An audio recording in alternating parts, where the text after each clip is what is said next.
Entro na exposição do livro de Gênesis. E eu gostaria apenas antes de começarmos, apenas de relembrar o que nós vimos na última mensagem, lembrando um pouco do que temos conversado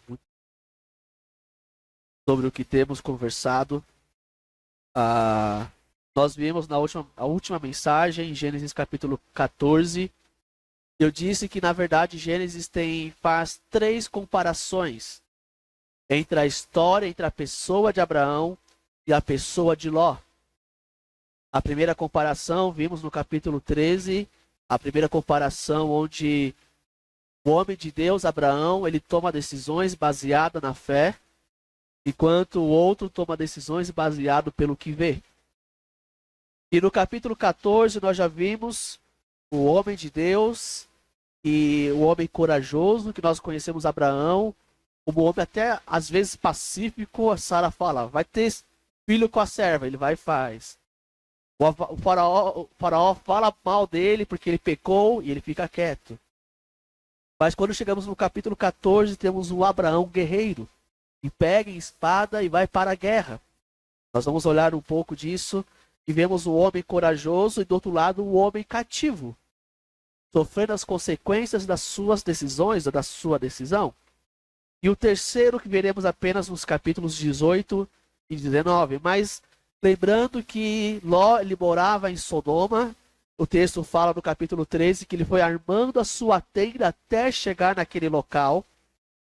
E aquele local, 5 cidades, 5 reis que eram submissos, que eram vassalos de reis do Oriente, eles se rebelam contra esses reis.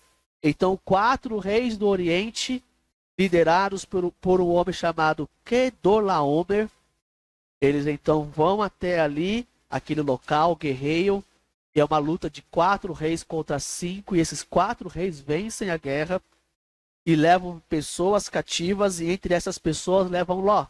Foi o único erro que eles tiveram, foi pegar Ló, sobrinho de Abraão. Abraão, quando ele soube disso, ele pega 318 homens treinados, capacitados na sua própria casa, e vai para a guerra. Alguns dizem que eram 3 dias de viagem a pé. Ele vai para a guerra, ele vence aquela guerra contra aqueles 4 exércitos. Ele então liberta aqueles prisioneiros, pega todos os bens, e agora ele está voltando para a sua casa. E lembrando que, na verdade, depois de vencer essa guerra, ele continua um pouco mais para o norte, ainda perseguindo aqueles homens, até Dan, que é bem no norte, e agora ele está retornando. E a nossa história, nós paramos exatamente nesse ponto. E eu quis separar esse trecho do capítulo 14, porque é um trecho muito rico da palavra de Deus, que gera muitas dúvidas muitas vezes, por causa de uma pessoa que vai aparecer na nossa história. Então eu prefiro lidar com esse texto de uma maneira um pouco mais calma, que é o que nós faremos hoje, e talvez vamos lidar com o assunto que talvez muitos irmãos nunca ouviram, mas é um texto da palavra de Deus e é uma oportunidade que nós temos de aprender ainda mais da palavra de Deus. E nós vamos retomar o nosso texto de Gênesis 14, a partir do versículo 17, e vamos terminar o capítulo. Mas antes de lermos, vamos orar mais uma vez. Pai amado, estamos diante da Tua palavra nesse momento e pedimos, ó Deus, rogamos que o Senhor traga restauração, cura, traga arrependimento, mova as nossas vidas e nossas mentes de acordo com a Tua palavra e nos torne mais parecidos com o Filho Jesus Cristo. Precisamos tanto do Senhor. Nos ajude a ter concentração, que nada venha nos trair, preocupações, coisas acontecendo lá fora. E nos ajude, ó Deus, a entender claramente a Tua mensagem para nós. Esta é a nossa oração em nome de Cristo Jesus. Amém. O nosso texto de hoje vai apresentar 2 reinos, através de 2 reis. E como Abraão ele reagiu a esses 2 reis, e vai nos ensinar também como que nós devemos reagir diante desses 2 reis ou reinos que serão apresentados para nós. E nós vamos andar um pouquinho devagar, olhando alguns detalhes. E o versículo 17, se puder jogar para mim, Caio, por favor. Pode jogar Gênesis 14 a partir do 17. por gentileza. Os irmãos que quiserem podem acompanhar aqui na tela, ok? Versículo 17 diz: quando Abraão regressava depois de derrotar Quedorlaomer e os reis que estavam com ele, o rei de Sodoma foi ao encontro dele no vale de Savé, que é o vale do rei. E Melquisedeque, rei de Salém, trouxe pão e vinho. Ele era sacerdote do Deus Altíssimo. Vamos parar por aqui. E a primeira parte da nossa mensagem é encontros. O encontro de Abraão com dois reis, o rei de Sodoma e o rei de Salém. E cada um desses reis representa um reino diferente. E eu vou deixar o rei de Sodoma mais para o final, mas vamos começar conversando a respeito de Melquisedeque. Um personagem, às vezes, até mitológico, algumas vezes, né? As pessoas ficam assim, será que existiu? Será que não existiu esse homem? Quem será que foi Melquisedeque? E nós vamos aprender através desse homem, através desse texto, quais são as características desse rei e as características do seu reino. O que a palavra de Deus nos ensina a respeito desse homem, do reino desse homem. E é muito curioso, porque no versículo 18, o texto diz: e Melquisedeque, rei de Salém. Só para os irmãos entenderem, jogue para nós, Caio, Salmo 76, 2. Esse texto nos ajuda a entender onde que é Salém. Que lugar, que cidade é essa? O texto diz: em Salém está o seu tabernáculo, e em Sião a sua morada. Salém é o antigo nome de Jerusalém. Então aqui Melquisedeque, Abraão, ele está voltando da guerra com seus homens, com seu exército de 318 homens. Então, passando ali pela região de Jerusalém, ele encontra esse rei chamado Melquisedeque. É muito curioso a forma como Moisés escreve aqui, porque ele diz Melquisedeque, rei Salém. Porque o nome Melquisedeque significa rei de justiça. Rei de justiça, rei de Salém. E quem está dizendo isso não sou eu, é a própria palavra de Deus. Porque quando nós olhamos para Hebreus capítulo 7, o texto de Hebreus vai dizer exatamente o significado desse nome. Lá em Hebreus capítulo 7 diz o seguinte, a partir do versículo 1, o texto diz o seguinte: porque este Melquisedeque, rei de Salém, que é Jerusalém, sacerdote do Deus Altíssimo, nós veremos daqui a pouco, foi ao encontro de Abraão, quando este voltava da matança dos reis e os abençoou. E o texto fala: foi para ele que Abraão separou o dízimo de tudo. Primeiramente, o nome dele significa rei de justiça. Depois também é rei de Salém, ou seja, rei da paz. Então nós temos aqui o rei de justiça, que é o rei da paz. E aqui é dessa forma como Melquisedeque é conhecido. Mas antes de olharmos para essa questão de rei de justiça e rei da paz, as pessoas, como eu disse, ficam confusas a respeito de Melquisedeque. Quem foi esse homem? Alguns dizem que... Eu vou usar alguns termos aqui, os irmãos estão prestando atenção em mim. Vou decorar tudo o que eu vou falar.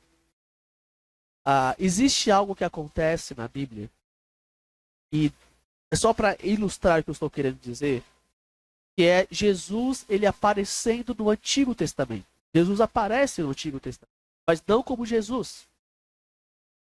Nós chamamos isso de cristofania, aparição de Jesus no Antigo Testamento. E algumas pessoas acham que Melquisedeque era uma aparição de Cristo, mas não é. Porque, por exemplo, em Hebreus 7, no versículo 3, no final fala, feito semelhante ao Filho de Deus. Não o filho que ele era o Filho de Deus. No versículo 15, ainda de Hebreus 7, diz o seguinte: E isto é ainda mais, muito mais evidente quanto à semelhança de Melquisedeque. Surge outro sacerdote. Melquisedeque não é a aparição de Cristo no Antigo Testamento. Então o que ele é? É o que nós chamamos de tipo de Cristo. É uma pessoa que é tipo de Cristo, uma pessoa que tipifica Cristo no Antigo Testamento. Um exemplo disso, por exemplo, é o rei Davi. Lembra-se quando Davi luta contra Golias? A gente pensa, né? Vamos vencer os nossos gigantes. Não. Nós somos os israelitas, tremendo de medo, sem saber o que fazer. Mas o rei Davi, que já era ungido, ele vai e vence o gigante, como Jesus faz conosco na cruz de Cristo, na sua cruz. É um tipo de Cristo. E Melquisedeque é exatamente, ele representa, ele é um tipo de Cristo, mas como que ele é um tipo de Cristo? Nós veremos daqui a pouco. A questão em Salmo 110 explica um pouquinho, e Hebreus capítulo 7 também. Mas Melquisedeque, o rei da justiça, rei da paz. E é muito estranho falar de paz nos últimos dias, não é verdade? Guerra, Irã, Israel, Rússia e Ucrânia, entre outras, aconteceram no sul, guerra civil. E talvez o que mais queremos e precisamos no momento é de paz. É o que mais precisamos. E não precisamos ir muito longe. Nosso país, os Estados Unidos está dividido com protestos em todo lugar. Quando de um lado está tendo campeonato de futebol, do outro lado está tendo protestos. O nosso país dividido. E precisamos de paz. Meus irmãos, nós precisamos entender que justiça e paz andam de mão. Nós não teremos paz se não houver justiça. Olhe para o Salmo 85, versículo 10. Vai aparecer para os irmãos aqui. Salmo 85. Diz o seguinte: a graça e a verdade se encontraram, e a justiça e a paz se beijaram. Não tem como ter um e não ter o outro. Ambos andam de mãos dadas. Ou talvez um dos textos mais conhecidos que nós usamos principalmente no Natal, texto de Isaías, capítulo 9, versículos 6 e 7. É um texto extremamente conhecido por nós, Isaías 9, 6 e 7. E fala exatamente a respeito de Jesus, onde diz: porque o menino nos nasceu, o filho se nos deu, o governo está sobre os seus ombros, e o seu nome será maravilhoso conselheiro, Deus forte, Pai da eternidade, príncipe da paz. Versículo 7. Ele estenderá o seu governo, e haverá paz sem fim sobre o trono de Davi e sobre o seu reino, para estabelecer para o firmar com juízo e justiça, desde agora e para sempre. O zelo do Senhor dos exércitos fará isso. As duas coisas, justiça e paz. O rei da justiça, o rei da paz, as duas coisas andam juntas. Mas eu vou um pouquinho além. Algo que eu já citei há pouco. Isaías 32, 17. Diz algo muito curioso. Isaías 32, 17. Olha o que diz. O efeito da justiça será paz. E o fruto da justiça será repouso e segurança para sempre. Você quer paz? Procure justiça. Nós queremos paz para o mundo. Precisamos de um mundo justo. Queremos um país de paz. Precisamos de um país justo. Enquanto o nosso país for corrupto, não haverá paz. Mas vamos diminuir um pouco. Quer paz na nossa igreja? Precisamos ser justos. Precisamos nos arrepender dos nossos pecados. Precisamos abandonar os nossos pecados. Precisamos, diante de Deus, falar: Senhor, eu pequei. Eu preciso do Senhor. Aí haverá paz. É o único jeito. Quando houver justiça, quando houver arrependimento, quando houver abandono de pecado, nós teremos uma igreja de paz. Quer paz na sua família? Já ouvimos vezes de homens que chegam no seu lar, no seu local de descanso, e o que ele tem, talvez e ele reclama, a esposa só reclama, vive cheia de autopiedade, meus filhos rebeldes ficam aprontando, e a esposa pelo seu lado também. Eu penso que estou em paz em casa, mas é só confusão, é só gritaria, é só briga. Ou filhos que não conseguem ficar no mesmo ambiente que os próprios pais e não tem paz na sua casa. Quer paz na sua casa? Arrependam-se de todos.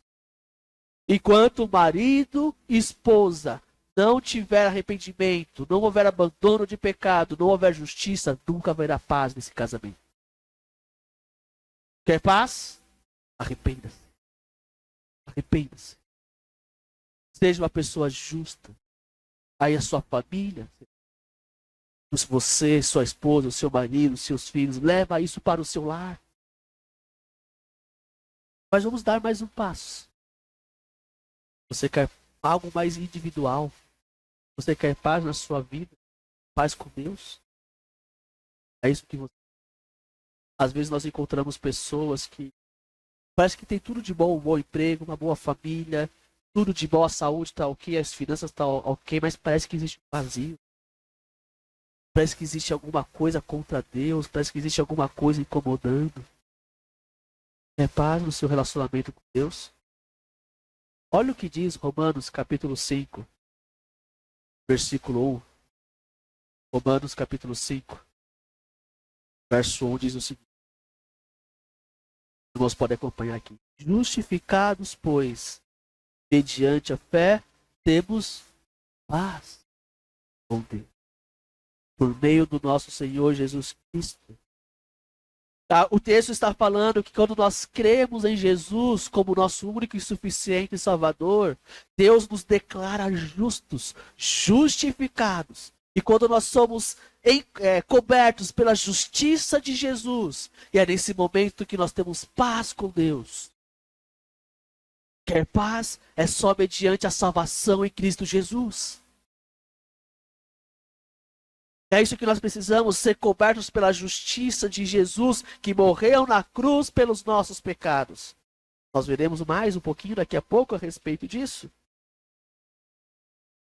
Nós precisamos de justiça, e o fruto da justiça é paz. No reino de Melquisedeque, o rei da justiça, havia paz. Esse é o reino de Jesus. Jesus, ele é o rei da justiça e o rei da paz. É isso que nós precisamos.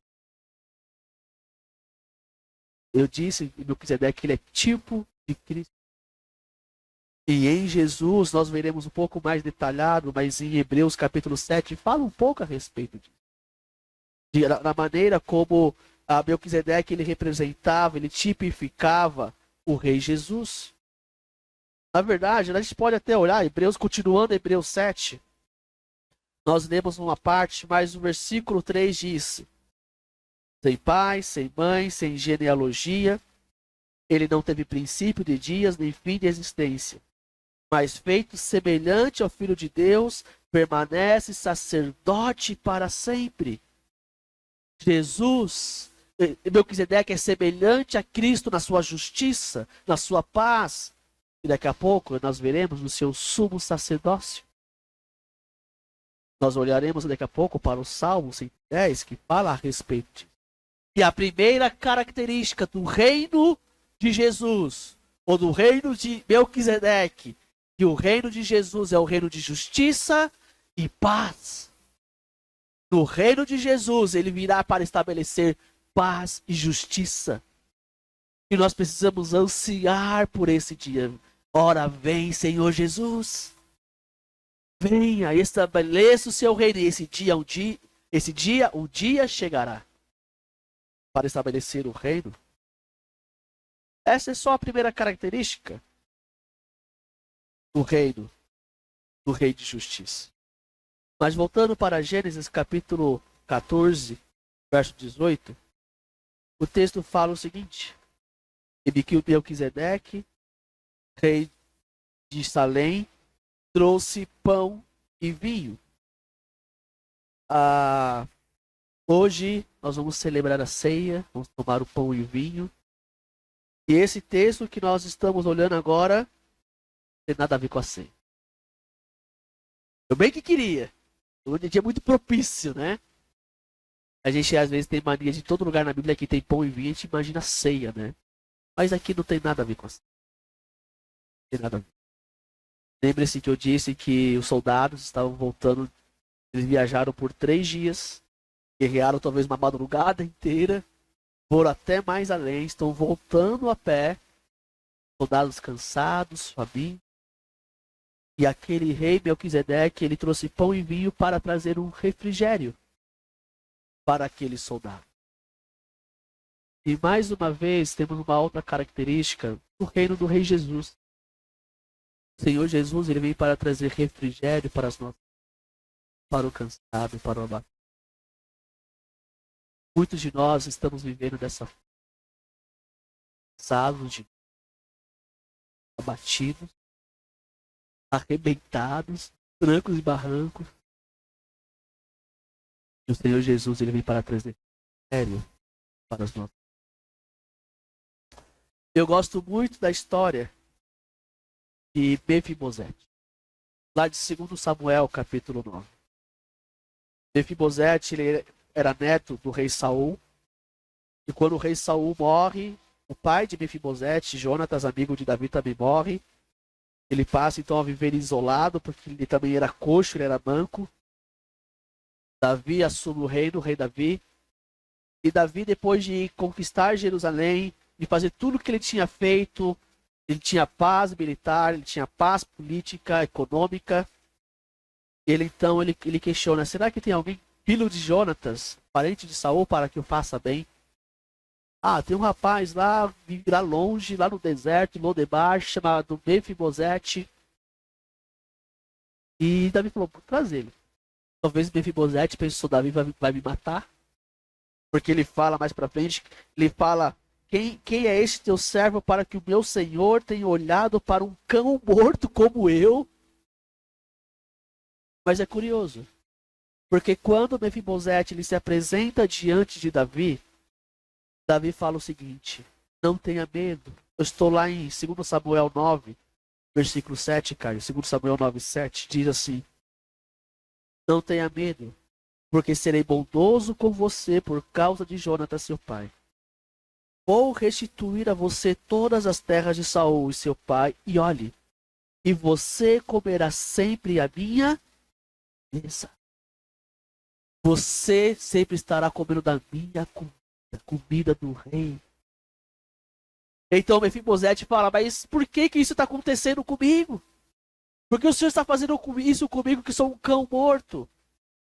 Então no versículo 9, Davi ele volta a falar algumas coisas. Ele diz: tudo que pertencia a Saul e a toda a casa dele eu dei ao neto de seu senhor. Versículo 10. Você, os seus filhos e os seus servos cultivarão da terra para ele e recolherão os frutos para que a casa de seu senhor tenha o que comer. Porém, Mefibosete, neto de seu senhor, comerá sempre a minha mesa. Olha a repetição. Mefibosete, você vai comer na minha mesa, mas você vai comer na minha mesa. E versículo 11. Ziba disse ao rei: farei tudo que o rei, meu senhor, ordena a este teu servo. E assim Mefibosete passou a comer na mesa de Davi como um dos filhos. Imagina essas coxo, abandonado, com marcas na sua vida por causa da sua família que foi totalmente morta pelos inimigos. Agora comendo da comida da presente para tu. É isso que Jesus faz conosco. Ele nos convida à mesa. Venha até mim e desfrute da minha presença, desfrute do meu refrigério. Não é isso que ele fala no Salmo 23, talvez o salmo mais conhecido de todos? O Senhor é meu pastor e nada me faltará. Mas a gente para por aí, só que o versículo 2 diz: refrigera minha alma, guia-me pelas veredas da justiça por amor do seu nome. Agora apresentando aqui Deus como um pastor, ele traz refrigério. Está cansado de lutas e batalhas, de tantas coisas que a própria vida nos traz. Procure refrigério. Ele está oferecendo a própria vida para restaurar a sua depressão, ou seja, o que você.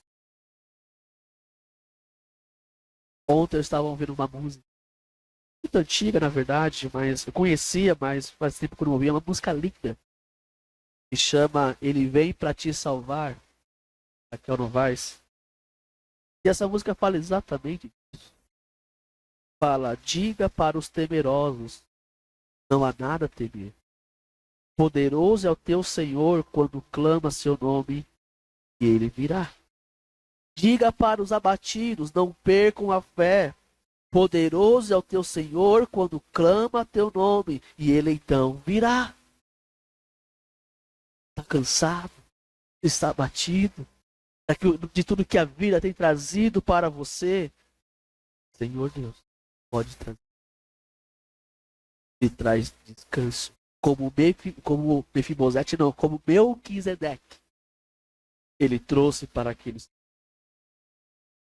Primeira característica do reino de Jesus, reino de justiça e de paz. Segundo é o reino de refrigério.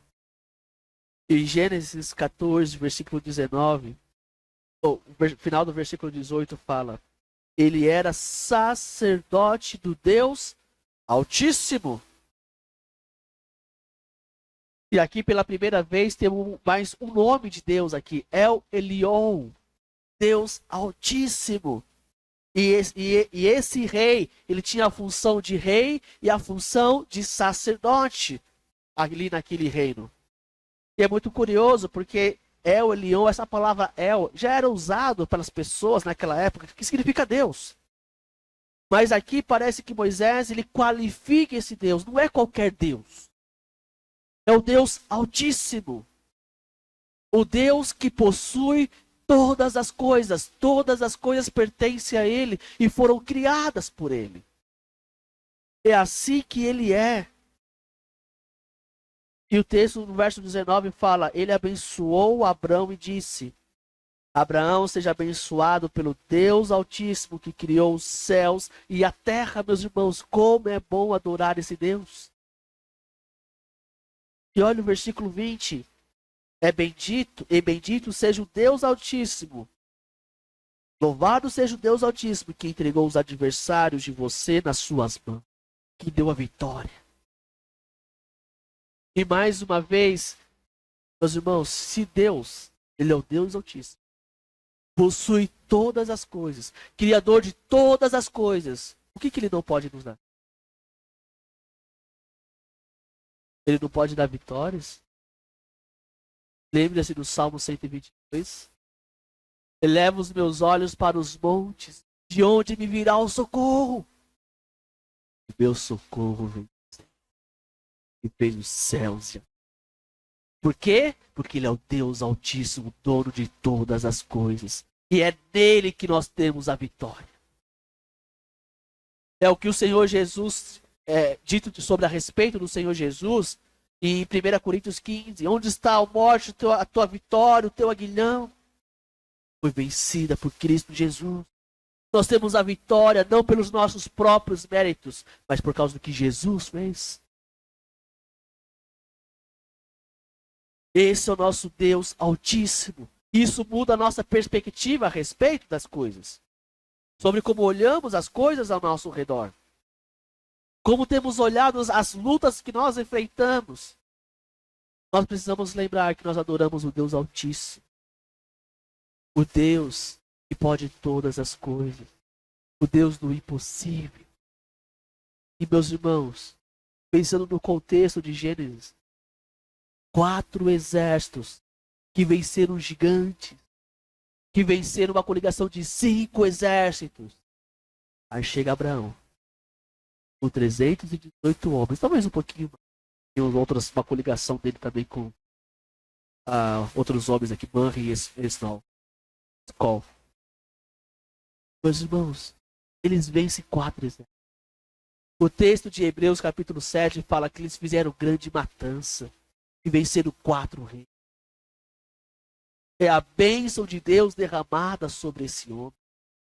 É Gênesis 12 se cumprindo na vida de Abraão. Abraão, eu te abençoarei. Aqueles que te abençoarem será abençoado. A vitória está nas mãos de Deus e não nas nossas mãos.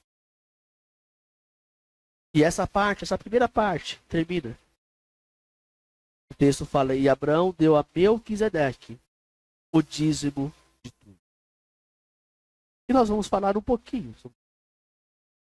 Às vezes é um assunto meio difícil na igreja, né? Chega um pouquinho de dinheiro, de falar de dinheiro, porque se falar de dinheiro, ninguém gosta, né?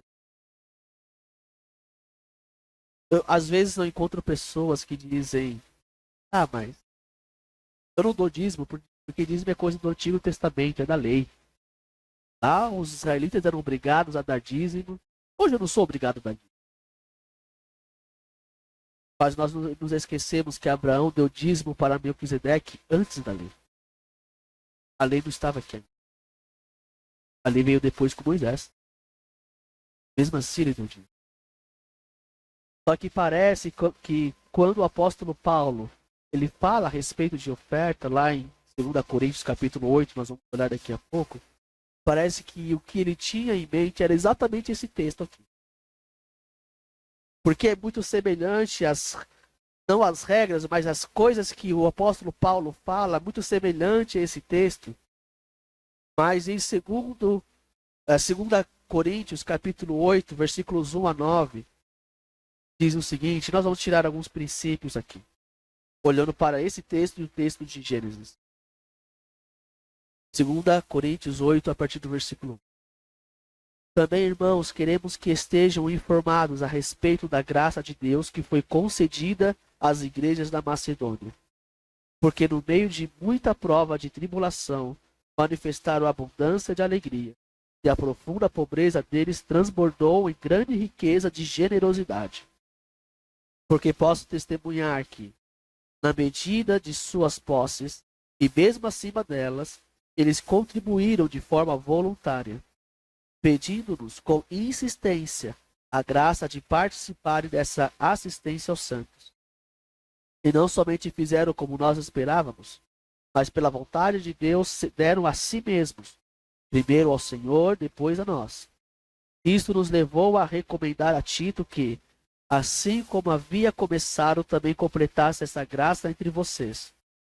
Mas como em tudo vocês manifestaram abundância, na fé, na palavra, no saber, em toda a dedicação e em nosso amor por vocês, esperamos que também nesta graça vocês manifestem abundância. Não digo isto na forma de mandamento, mas para provar se o amor de vocês é sincero, comparando-o com a dedicação de outros. Pois vocês conhecem a graça do nosso Senhor Jesus Cristo, que sendo rico, se fez pobre por amor de você, para que por meio da pobreza dele, vocês se tornassem ricos. Alguns princípios que nós podemos tirar desse texto de Gênesis, capítulo 14. Nós vemos que o homem de Deus que está dando dízimo, Abraão, está dando dízimo. E aqui vemos a igreja de Corinto dando dízimo, ou algumas igrejas dando dízimo. E o primeiro princípio que nós devemos ter em nossa mente é que para dizimar tem que ser servo de Deus. Porque dizimar é um ato de adoração a Deus. Só pode adorar a Deus aquele que o conhece. Isso é para o povo de Deus. Se você faz parte do povo de Deus, você está incluído. Outro princípio que nós podemos tirar, Abraão, ele Ele dá seus bens materiais. Dízimo é bem material. Às vezes eu vejo pessoas, vou dizimar tocando na igreja. Eu vou dizimar com o meu ministério lá no fundo. Não. Isso é seu serviço, amém? Faça isso. Mas Abraão, ele não falou, agora eu vou te proteger com o meu exército para Melquisedeque. Não. Ele deu parte da sua riqueza. Ele deu seus bens materiais que ele havia conquistado naquela guerra. Dízimo deve ser generoso. Abraão não chegou para Melquisedeque, eu vou te dar uma ovelhinha para você ofertar. Não. Ele deu a 10ª parte, um décimo de tudo que ele tinha conquistado. E era muita coisa. Era muita coisa. Talvez Abraão pensasse, mas será que não vai fazer falta lá na frente? Mas ele foi generoso. O que Abraão fez, e o texto de 2 Coríntios fala isso várias vezes, de dar com alegria, fala que dízimo é uma expressão de gratidão e reconhecimento. Perceba, meus irmãos. Abraão, ele deu dízimo depois da vitória. Ele não deu dízimo para conquistar a vitória. Ele deu dízimo como gratidão a Deus pelo que Deus tinha feito. Deus pode nos abençoar, sim. Ele vai fazer. Mas o motivo pelo qual eu dizimo é porque eu já sou salvo em Cristo. Porque a vitória já está. É por isso que eu estou dizendo. Porque a vitória já está. É algo voluntário. Existe uma responsabilidade, mas não existe a obrigação da lei do Antigo Testamento. Mas Abraão mesmo assim o fez. E é muito curioso, eu gosto da palavra de Paulo no versículo 8, quando ele fala, quando digo isso não digo isso na forma de mandamento, não é a lei, mas para provar se o amor de vocês é sincero. O dízimo, nós não damos dízimo porque é lei, mas para provar se o nosso coração é fiel a Deus, que nós amamos a obra de Deus. E convenhamos, é mais difícil. Se fosse obrigado, ia dar porque é obrigado. Mas como prova do nosso amor, aí, porque é um teste da nossa. E por último, o último princípio que podemos tirar, nós vemos Abraão dando aquilo para um sacerdote. O dízimo tem como objetivo um sagrado, para o uso do reino de Deus. Ah não, eu não dou dízimo porque eu estou ajudando os pobres. Meu dízimo, estou fazendo outra coisa com o meu dízimo. Não. Seu dízimo é para o serviço da sua igreja local, seja ela aqui ou seja em outro local. É para a expansão do reino, para o avanço ministerial da sua igreja local. É com esse objetivo. Temos ofertas específicas para missões, as campanhas de missões, aí caminhamos. Mas o seu dízimo é para o avanço do reino dessa igreja local. E Abraão, antes da lei, ele falou, ele entendeu que aquele homem era um sacerdote do Deus Altíssimo. E aqui eu queria parar um pouquinho, antes de avançarmos no nosso último ponto. Hebreus capítulo 5, ou melhor, Salmo 110, versículo 4. Joga para nós, Caio, por favor. Salmo 110, versículo 4 diz: O Senhor jurou e não voltará atrás. Você é sacerdote para sempre, segundo a ordem de Melquisedeque. Esse é um salmo messiânico. É um salmo que se refere ao Senhor Jesus, apontando para o Senhor. Nós sabemos isso pelo versículo 1, onde Davi fala: Disse o Senhor ao meu Senhor, sente-se à minha direita. Em outro texto ele se refere exatamente dessa forma. Ele fala: sente-se à minha direita até que eu ponha seus... Não, versículo 4. Obrigado. Você pode ir para o 4. O Senhor jurou e não voltará atrás. Você, Jesus, Messias, é sacerdote para sempre, segundo a ordem de Melquisedeque. Que negócio é esse? Que negócio é esse? Existe um outro texto lá em Hebreus capítulo 5 que fala a mesma coisa. Hebreus capítulo 5, versículo...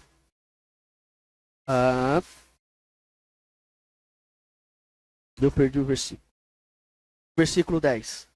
Hebreus 5, 10. Ele diz o seguinte: e Deus o nomeou sumo sacerdote segundo a ordem de Melquisedeque. E o que é isso?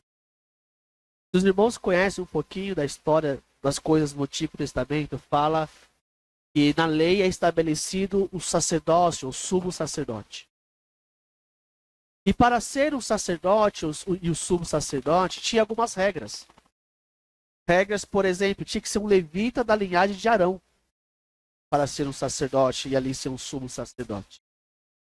E ali existiam alguns rituais que aconteciam, alguns textos da palavra dizem, Hebreus fala isso, capítulo 7, que existiam algumas questões humanas ali que eles faziam que os tornavam sacerdotes.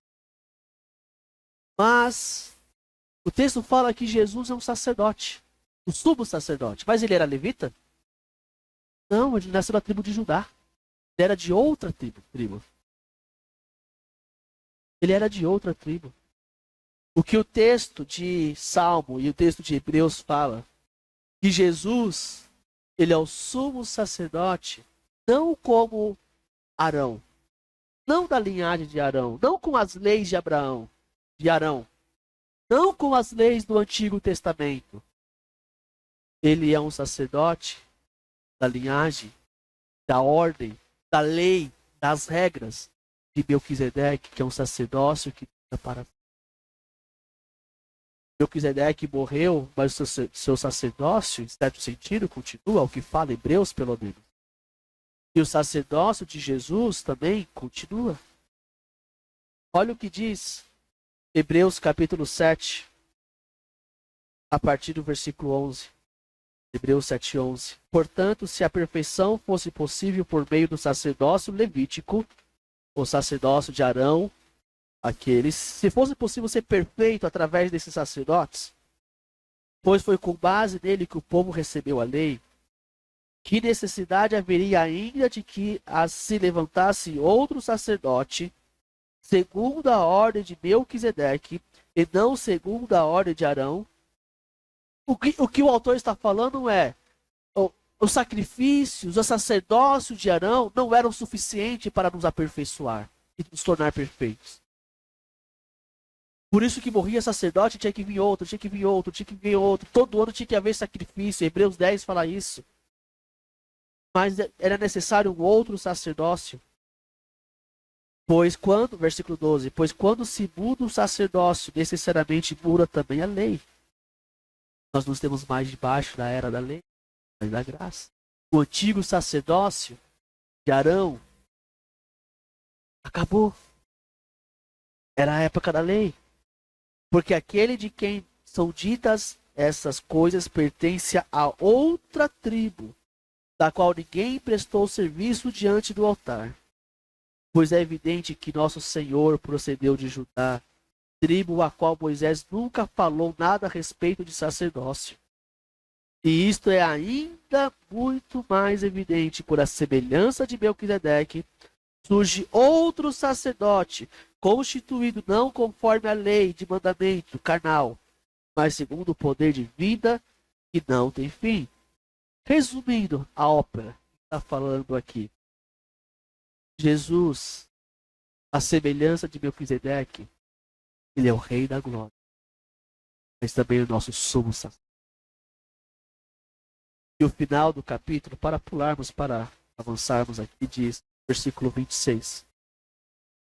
Porque nos convinha um sumo sacerdote como este, como Jesus, santo, inculpável, sem mácula, separado dos pecadores e exaltado acima dos céus, que não tem necessidade, como os outros sumos sacerdotes, de oferecer sacrifícios todos os dias, primeiro por seus próprios pecados, depois pelos do povo, porque fez isso uma vez por todas, quando a si mesmo ofereceu. Porque a lei constitui homens sujeitos a fraquezas como sumos sacerdotes. Mas a palavra do juramento que foi posterior à lei, constitui o Filho perfeito para sempre. Jesus é o nosso sumo. É aquele, no Antigo Testamento, o sumo sacerdote, ele ia, sacrificava o animal no Santo dos Santos para purificar pecados, para lavar os pecados, para apaziguar a ira de Deus ali. E agora Jesus, ele assume esse papel, não como Arão, não como aquele sacerdote, ele é um sacerdote de uma ordem diferente.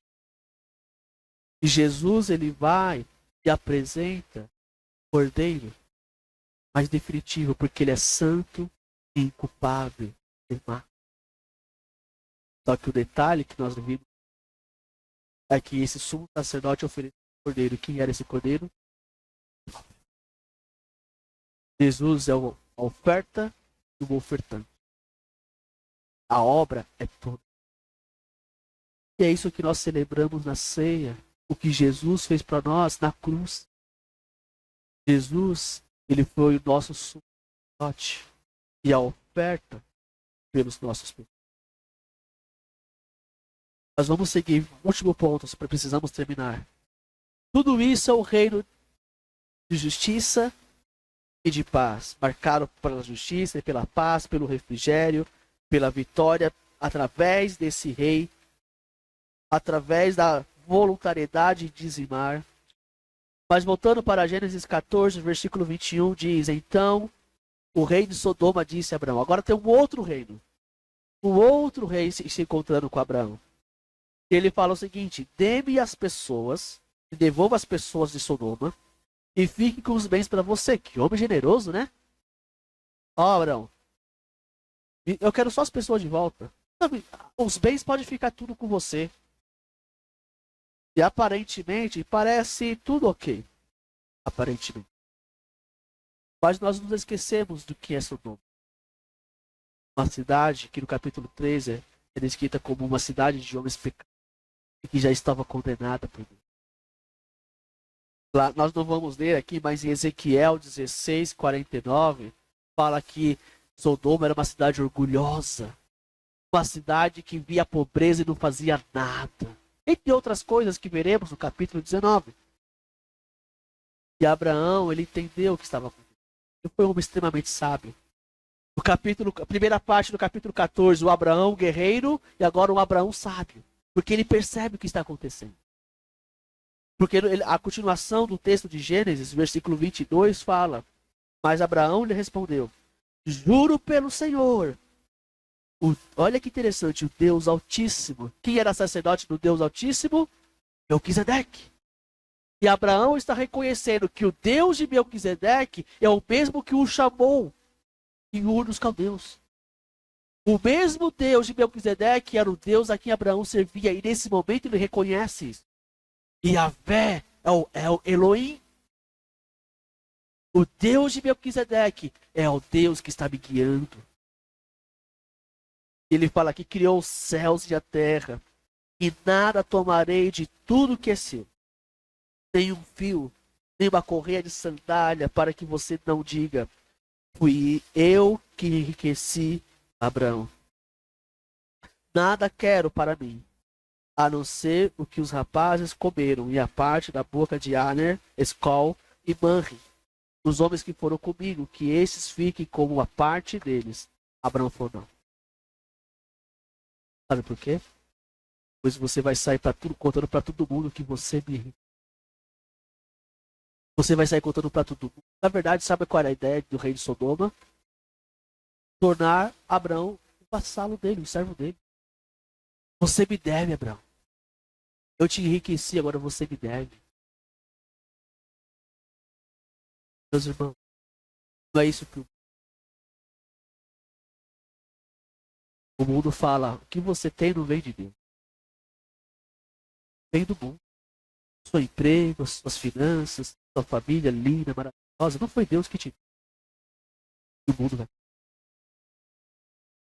Lembre-se da história, segundo Crônicas, capítulo 26. A história de um rei, do rei Amazias, que fala que ele foi extremamente abençoado por Deus, ele construiu tudo, fortaleceu militarmente todas as coisas. Mas em 2 Crônicas 20, Amazias não, perdão, Uzias, rei Uzias. Mas em 2 Crônicas 26, versículo 15, joga para mim, Caio, por favor. 2 Crônicas 26, 15. Olha o que o texto diz.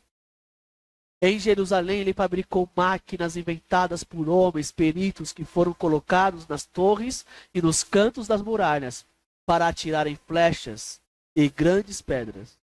A fama de Uzias se espalhou até muito longe, porque ele foi maravilhosamente ajudado até se tornar muito poderoso. E eu gosto desses detalhes. Ele era famoso, ele era poderoso, porque ele foi maravilhosamente ajudado por Deus. Mas o que aconteceu? Logo no versículo seguinte, versículo 16. Mas, olha o mas, a virada do texto. Depois que Uzias se tornou poderoso, o coração dele se exaltou para a sua própria ruína. Ele cometeu uma transgressão contra o Senhor, seu Deus. Pois entrou no templo do Senhor para queimar incenso no altar do incenso que lhe era proibido. Sabe o que aconteceu com Uzias? Ele falou, tudo que eu tenho vindo, toda a minha riqueza, toda a minha fama, todo o meu poder, isso foi a ruim. E é o que o mundo faz conosco. O mundo oferece coisas belas. Nós já vimos isso no capítulo 13. Cuidado. Nem tudo que é bonito e belo vem de Deus. Cuidado. Ló olhou para aquela campina linda, maravilhosa, que parecia o jardim do Éden. E logo em seguida Deus fala, já estava condenado por causa do pecado. Cuidado. O mundo, ele vai trazer coisas boas, bonitas, ele vai trazer prazeres, ele vai trazer coisas boas. Cuidado. Ele está oferecendo algo para comprar a sua alma. Para você tirar a glória de Deus. Para que você abandone a Deus e fale, não foi Deus que me deu. Foi o meu braço, foi o mundo, foram outras pessoas, mas Deus não tem nada a ver com isso. É isso que o rei de Sodoma estava fazendo. O rei de Sodoma estava dizendo, não tenho... Abraão, venha para mim. Me sirva. Eu estou te comprando com esses bens, Abraão. Não. Eu vou dar... Esses homens me ajudaram, vou dar o que eles quiserem, que eles precisarem para alimentar os seus homens. Fora isso, eu não quero nada assim. E essa deve ser a nossa postura. Porque quem que é o príncipe deste mundo? Satanás. Satanás, ele quer comprar a sua alma. E nós precisamos de discernimento espiritual, como Abraão teve. Sabe como muitas vezes parece bonito e quer tirar você dos caminhos do Senhor? Sabe quando você está no domingo? Aí de repente chega uma visita. Vamos comer uma pizza? Eu pago. Faz tempo que eu não como uma pizza. Aí de repente é um domingo. Outro domingo. De repente você percebe que tem mais no convívio daquela família do que da família espiritual. Você fala, não, mas é só uma pizza. É só um passeio. É só um aniversário. É só. Gente, tudo de conquista com as belezas dele. E você fala, não foi Deus que... Eu não preciso. Precisamos de discernimento espiritual. Na verdade, o que nós precisamos é do rei. Vamos clamar ao rei da de venha ao teu reino. Venha, Senhor Jesus, restaurar. Venha trazer cura. Venha trazer refrigério. Venha trazer justiça no mundo de guerras. E nós temos essa esperança. Porque a palavra de Deus nos diz que haverá um momento que o Senhor Jesus virá em Salém, da cidade da paz. E o Senhor Jesus sentará no trono de Jerusalém e estabelecerá um reino de 1000 anos de paz. Essa é a esperança que eu tenho. Quer paz? É só em Jesus. Enquanto você estiver nesse mundo, não creia em paz verdadeira. É só em Jesus que nós vamos ter a verdadeira paz. Nós devemos clamar, ora vem. Aquele que é o nosso sumo sacerdote e aquele que cumpriu a vitória para nós.